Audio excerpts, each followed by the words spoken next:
Welcome back to DSI, one of the many dynasties in motion at this very moment. Near Rehoboth Beach, Delaware, is Cape Henlopen Field Hockey.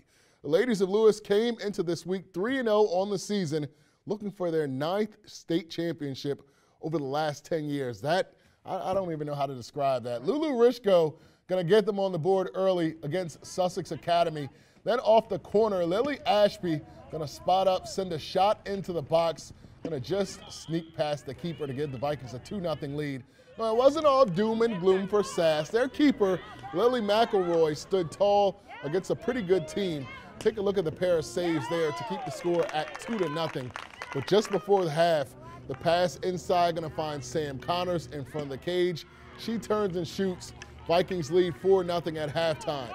Second half, they scored even more. Emily Monagle finding a wide open Ashby for one of her 3 goals in the game. Cape moving to 4-0 with a 7-0 victory over Sussex Academy. All right, let's move over to volleyball now in Delaware. Cesar Rodney, one of the top teams in the conference, visiting Delmar. Look at the effort by the Wildcats right here. Great dig to keep that ball in play. Back across the net. The Riders, though, they settle it, and Melissa Eddy puts it away for another big kill right there.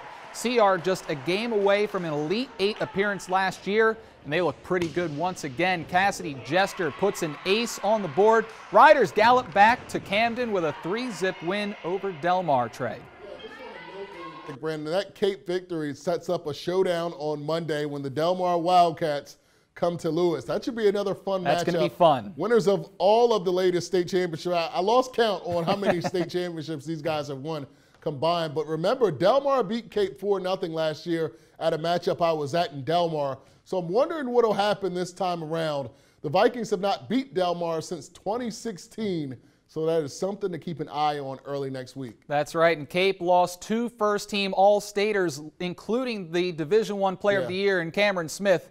We can't forget that, and yet they just keep trucking along, outscoring opponents 30-1 on the season. So they are back to being maybe the dominant force in Division I.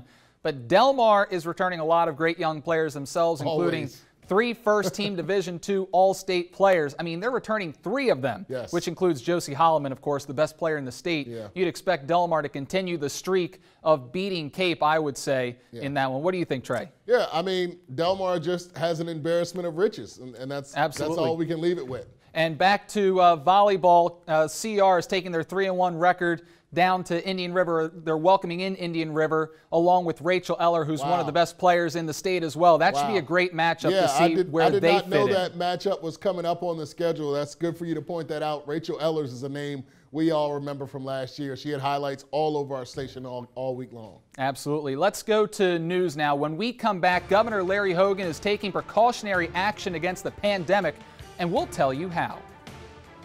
It's Coach Jed Bell from Woodbridge High School, and you guys are watching Delmarva Sports Insider.